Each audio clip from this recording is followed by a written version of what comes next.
Assalamualaikum warahmatullahi wabarakatuh. Perkenalkan, nama saya Hendra Kelsinta dan rekan saya Yudis Barkah Almaidah, kami dari kelas 12 AK3. Pada video kali ini, kami akan menjelaskan dan mempresentasikan mengenai produk fermentasi yang akan kami buat. Selain itu juga, kami akan menjelaskan dan mempresentasikan pula produk olahan makanan dari hasil produk fermentasi yang kami buat tadi, yang nantinya akan kami jual juga.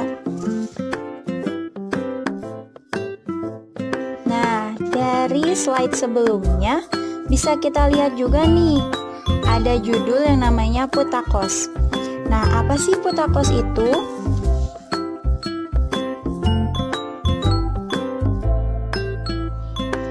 Putakos merupakan suatu singkatan dari puding nata de coco delicious, di mana nama Putakos ini merupakan merek dagang produk kami yang berupa makanan puding dengan bahan utamanya adalah nata de coco.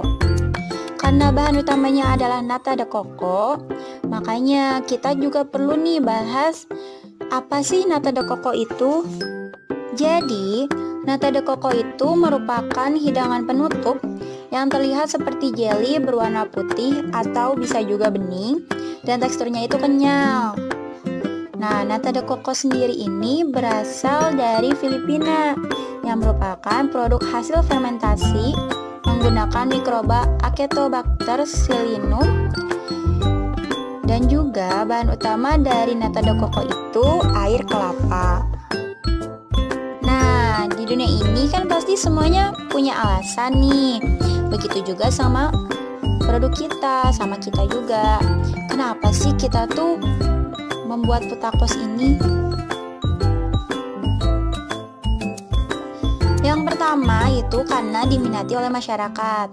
Yang kita juga tahu nih kan ya, kalau nata de coco itu udah nggak asing lagi, jadi kita juga bakal mudah buat masarinnya. Yang kedua, karena memiliki banyak manfaat kesehatan. Yang ketiga, karena sekarang ini produksi makanan ringan itu lagi booming banget dan pasti ramai banget lah di kalangan manapun. Mau itu anak-anak, sampai orang dewasa sekalipun pasti lagi seneng banget dengan makanan-makanan ringan atau cemilan kayak gitu.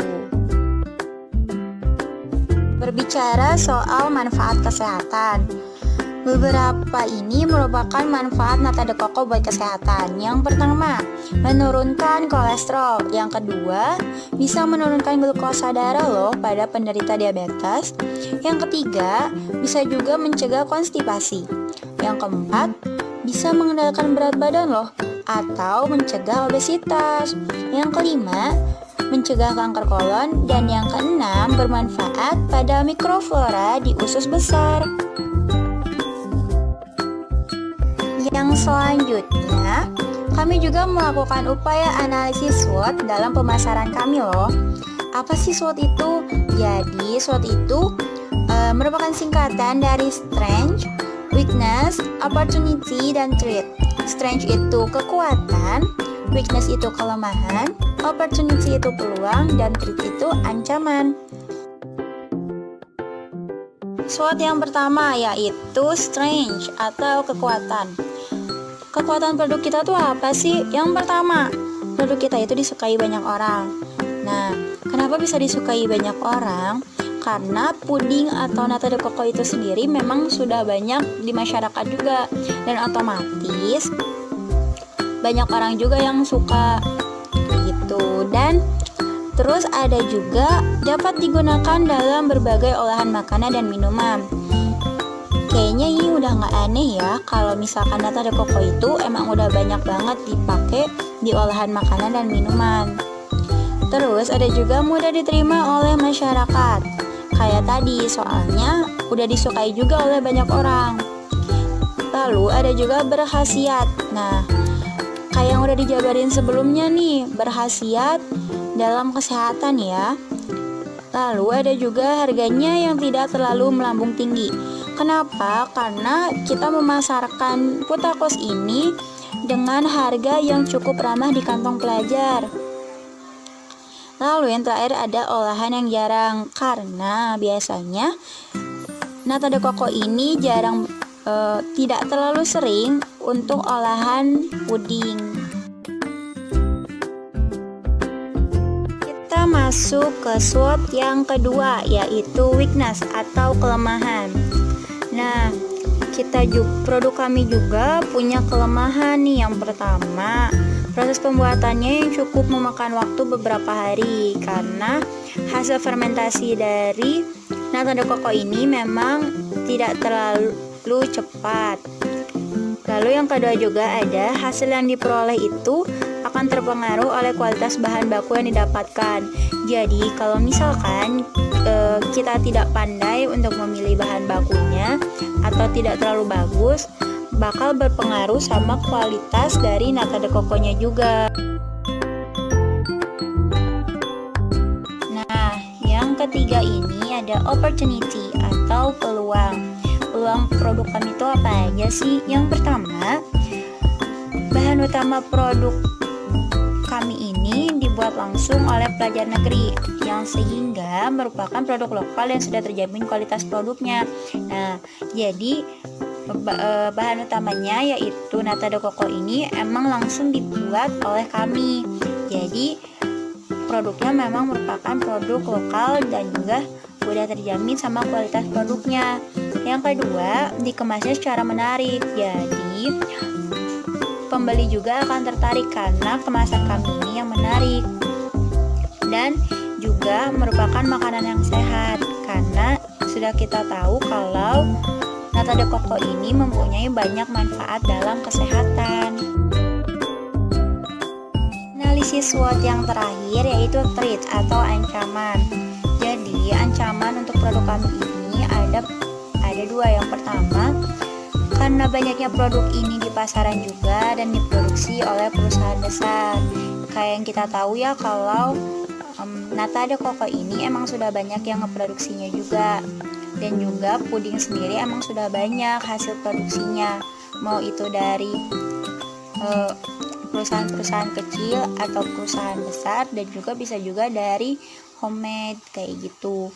Lalu yang kedua ada juga bahan baku dengan kualitas yang kurang baik dapat mempengaruhi hasil dari produk kami. Jadi ancamannya juga ada yang dari kualitas bahan bakunya. Kalau misalkan bahan baku yang kita pilih memang tidak bagus, maka nanti hasil dari produk kita juga tidak bagus kayak gitu. Selanjutnya kita masuk ke target pemasaran. Apa aja sih target pemasaran produk dari kami? Ini dia.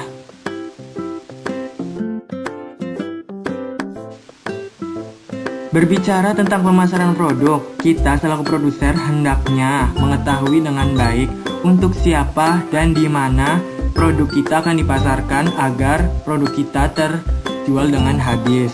Nah, yang pertama, kita harus mengetahui di mana sih produk kita akan dipasarkan. Nah, yang pertama itu kami berencana memasarkan produk kita di sekolah-sekolah, yaitu terutama sekolah kita. Yang kedua, di kantin-kantin sekolah atau bisa dititipkan di warung-warung rumahan agar produk kita terjual dengan habis. Nah, kami berencana memasarkan produk yang ditunjukkan untuk siapa saja. Mengingat produk kita ini memiliki tekstur yang lembut, mudah dicerna, dan banyak manfaat. Jadi bisa dinikmati oleh anak-anak, anak-anak remaja, dewasa, sampai manula. Setelah kita mengetahui apa itu Putakos, nata de coco, analisis SWOT, dan strategi pemasaran. Nah, sekarang bagaimana sih cara pembuatan Putakos itu? Mari kita simak bersama-sama.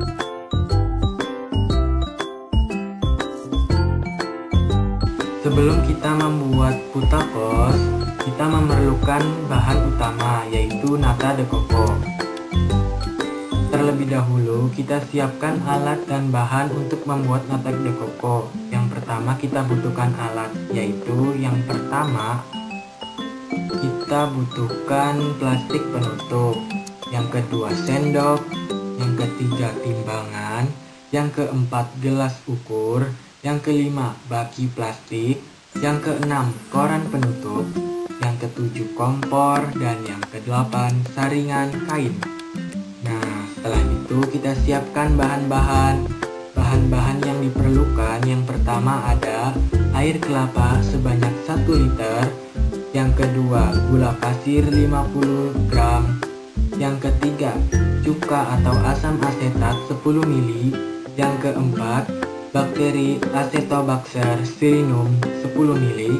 Dan yang terakhir, urea 5 gram. Selanjutnya, kita siapkan alat dan bahan pembuatan putakos. Yang pertama ada alat-alat. Kita butuhkan 1. Panci. Yang kedua ada kompor. Yang ketiga ada sendok. Dan yang terakhir wadah atau cup untuk tempat putakos tersebut. Nah, yang selanjutnya ada bahan-bahan yang kita butuhkan. Yang pertama, 1. Air matang 1 liter. Yang kedua, nata de coco 1 mangkuk yang telah dibuat. Yang ketiga, bubuk jeli 1 sachet. Dan yang keempat, gula pasir 250 gram. Dan yang terakhir, susu kental manis 125 ml. Setelah kita mengetahui alat dan bahan yang digunakan untuk pembuatan nata de coco, sekarang bagaimana sih cara pembuatan nata de coco? Nah, yang pertama kita siapkan terlebih dahulu air kelapa yang telah disaring. Kemudian didihkan selama 10-15 menit, dinginkan dan takar sampai 1 liter. Nah, kemudian dicampur dengan 50 gram gula pasir dan 10 ml asam asetat, kemudian aduk sampai rata. Lalu, tambahkan Acetobacter sillinum sebanyak 10 ml, aduk hingga rata dan pindahkan ke dalam nampan plastik. Kemudian, tutup dengan kain kasar atau koran agar tidak dimasuki serangga. Lalu, simpan selama 8-14 hari sampai bertambah ketebalannya dan dapat dipanen.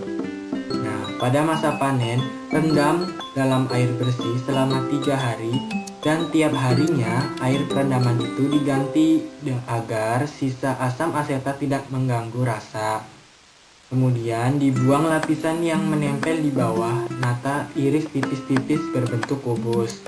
Direbus kembali selama 30 menit, tiriskan dan dicampur dengan larutan gula pasir dengan perbandingan 1:1, kemudian biarkan 1 malam agar gula meresap sempurna. Nah, didihkan lagi selama 30 menit dan nata de coco pun siap diolah menjadi putakos. Sekarang mari kita simak cara pembuatan putakos. Yang pertama, siapkan alat dan bahannya yang sudah disebutkan oleh saya yang di atas. Yang kedua, masukkan air ke dalam panci dan rebus hingga mendidih. Lalu, masukkan bubuk jeli ke dalam panci, aduk sampai merata. Kemudian, tambahkan gula pasir, susu kental manis sampai tercampur rata. Lalu, masukkan nata de coco dalam cup dan tuangkan larutan jeli yang panas. Tunggu sampai dingin. Lalu kemas semenarik mungkin, putakos pun siap dinikmati. Nah, kita beralih ke alokasi dana. Dana yang diperlukan untuk membuat putakos ini, yang pertama ada modal alat dan bahan. Yang pertama ada air kelapa 1 liter, dibutuhkan dana sebesar 20.000. Yang kedua bakteri Acetobacter sillinum 10 ml 30.000. Yang ketiga cuka 10 ml 3.000. Yang keempat urea 5 gram 5.000. Yang kelima bubuk jeli 1 saset 7.000. Yang keenam gula pasir 250 gram 5.000. Susu kental manis 4 sachet 7.000. Yang kedelapan wadah atau cup 15.000. Yang terakhir stiker produk 8.000. Jadi jumlah total dana yang diperlukan untuk produk putakos ini diperlukan sebanyak Rp100.000.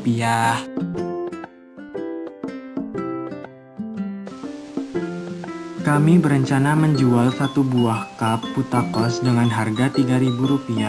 Sesuai dengan prinsip ekonomi, harga jual harus lebih besar dari modal agar mendapatkan laba atau keuntungan. Seperti kita ketahui, modal awal produk kami sebesar Rp100.000. Jika kami menjual 30 buah cup Putakos, maka akan mendapatkan laba sebesar Rp10.000. Supaya menarik konsumen, kami dituntut untuk menampilkan produk sekreatif mungkin.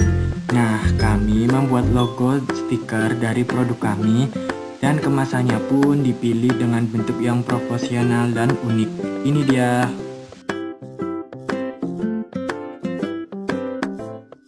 Yang pertama ada logo. Logo produk kami memiliki makna loh, yaitu kami memilih warna biru muda yang di atas itu melambangkan air kelapa segar, yaitu bahan utama nata de coco. Dan warna hijau melambangkan pohon kelapa yang maknanya warna rileks yang menenangkan mata dan kealamian. Dan yang kedua ada kemasan yang kami pilih dengan ukuran dan bentuk yang unik serta proporsional bagi kita semua.